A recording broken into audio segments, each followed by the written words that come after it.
Hey guys, Lecture5 here with another video. This one's going to be a terrain tutorial. I'm also going to show you a little bit about Voxel Sniper and how to use it.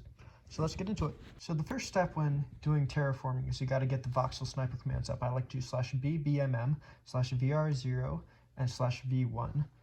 What these do is they sort of just give you the right material. Then you set the brush size with /b and then a size. So I do a brush size of 10 to start. And this will get you these nice spherical shapes. I like to use the spheres because they merge together really nicely instead of like squares or something. As you can see, I adjust the brush size up to 15 here, and I'm basically just using them to make big blobs right now. And I'm eventually going to smooth them together.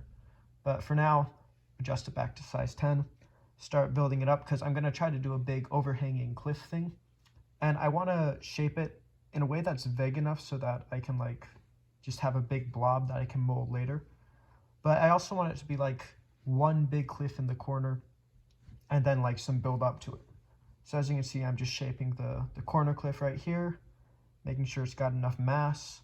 In order to do that, I want it to be like not really just flat, but a little rounded. Build up the corner like that. And yeah, basically I'm just going to keep on doing this to build it up. As you can see, I undid it with /u. That's the standard command for /undo for World Edit or Voxel Sniper. Or if that doesn't work, you can type /undo, type it all out. But anyway, now I'm just going to keep on building the base up, getting it so that it's nice and tall in the corner there. Take a step back, look at it, and now I can start smoothing. For this, I'm going to do /beb melt, set my brush size to 15, and I'm just going to go kind of crazy with this. I'm just going to do as much as possible to make it all merge into one conglomerate shape. So I'm not really concerned about how defined it is. It's just about getting a big blob that's very over-smoothed. The reason I like to over-smooth is because then you sort of have all the shapes combined into one and you don't really get this weird rough look of like it not being continuous or anything. But don't worry, we're going to go back and make it a little bit nicer after we finish up here. So the gunpowder, as you can see, it sort of adds blocks, and the arrows sort of takes it away using Voxel Sniper BEB melt. So once I've got it down to a shape sort of like this, I'm going to do /BEB lift and set my brush size a little bit lower to like 8. And now what I can do with this is I can just start adding some mass. This time the arrow will add mass and the gunpowder will take it away. So I'm just doing a little bit of maintenance on the shape, make it a little bit more interesting, try to make a little bit of an overhang in a few places. And then for this, I'm going to start carving into it to make it look like it's a bit of an overhang. Set the brush size to 3, start carving away. It's sort of like sculpting, honestly. Just get a nice solid base that you can carve into and make a cool shape out of. So with the brush size of 3, you got to be careful because with this BEB lift command, it can sometimes get a little bit messy, but so long as you don't overuse it, it won't be too bad. So I'm going to build up some more mass with the arrow. As you can see here, I'm pretty much going to try to make almost like a little path thing going up the side. And in order to do that, I want to make it not really an overhang, but pretty sheer here. So sheer cliff, path going up. I'm going to start carving into it to sort of just make it, if I want to do it later where I have a path, I'll be able to add grass path or anything. It's just something I like to do. I like to make all my terrain accessible so that there's a way you can get to the top. But anyway, carve it down, make sure it's nice and good. Then I'm going to build this part back up a little bit more using the arrow. Take a step back, look at it. I see this part's a little bit over smooth, so I'm going to start going and using more arrow and gunpowder to make it a little bit more random. So now I'm going to start doing this part over here on the right side. I'm just going to build up the mass a little bit. And the idea is you want to get it sort of flowing up to the focal point with your terrain shaping and stuff. So that's sort of what I'm trying to do here. 2 things. Make it a little bit less artificial looking and give it some flow, which is why I'm sort of building it up like this.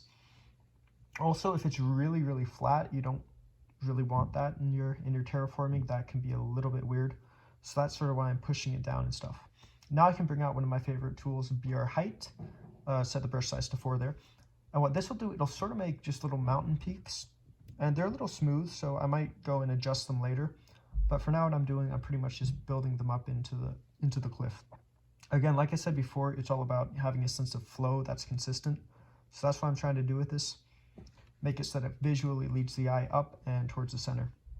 Then at the bottom, like I said, it's a little bit flat, so I want to make it almost like cliffs at the bottom so it'll build up. Again, add some more some more flowing elements that leads the eye up into the left corner. Then do a little bit at the top, because I kind of like having it vertical at the very top with like a point or something. So I do a little bit like that, take a step back. This part's a little bit too flat for me, so I'm just going to add a little bit of a spike here.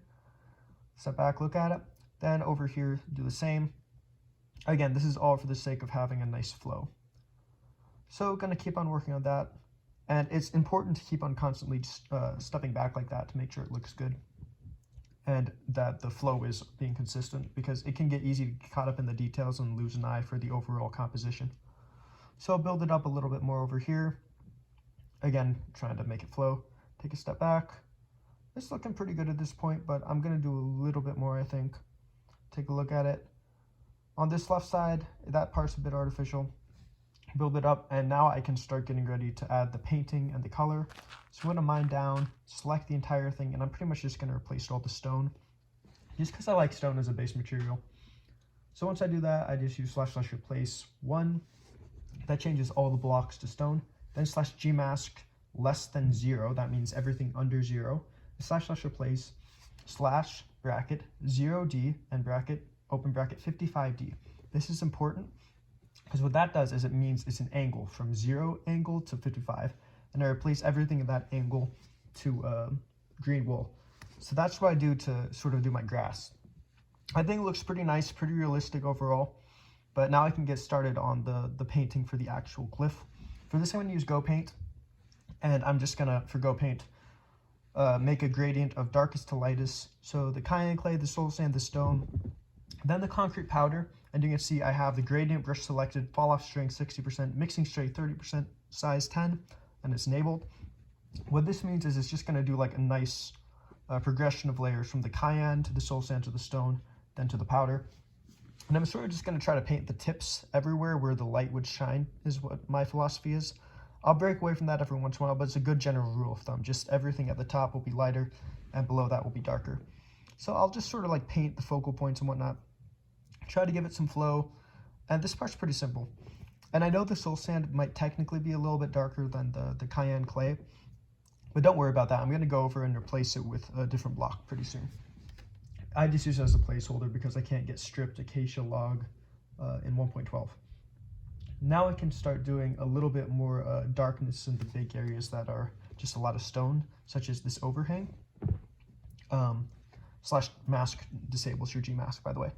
But anyway, I'm just going to start painting this up here and other areas like that. It just adds a little bit more depth to the build. And keep going like this on the right side. And it's important to keep stepping back. Make sure you don't overdo it because it's very easy to overpaint.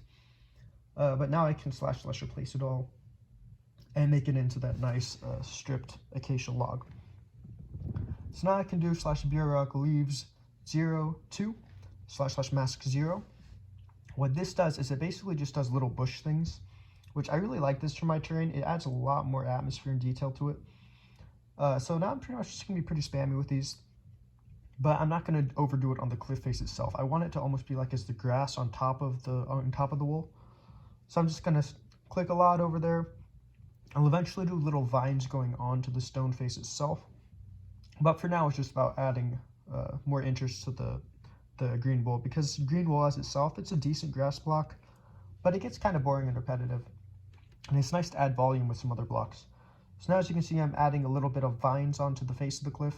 What you can do if you want, you can change the leaves to a different type of leaves for the vines. That sometimes will be nice, but for now I'm going to use the one type because this is a pretty simple tutorial. So now I'm going to do some more vines over here, build it down like that. Keep on taking a step back, make sure it looks good.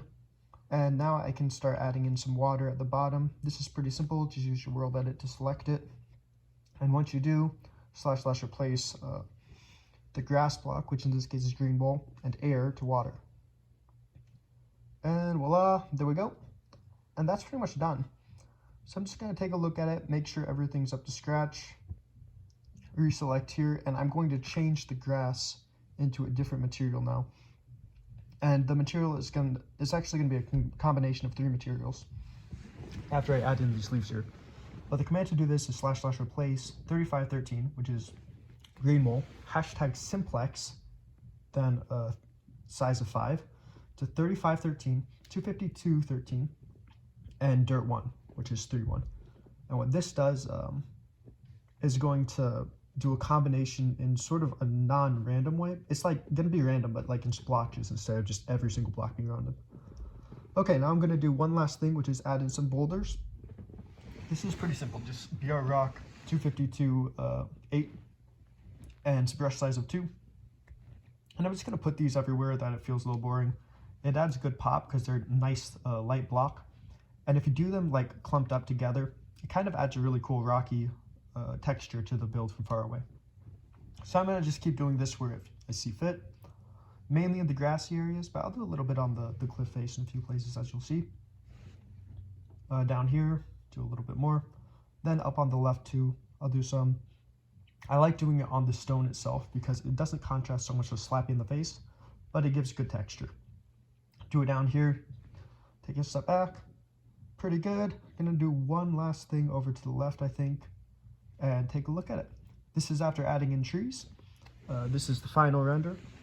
Again, this is all done on play.atheon.net, so if you ever want to check any of these builds out, take a look. So for now, subscribe. Hopefully you enjoyed that video. More are coming soon, and have a good day. See ya. Bye.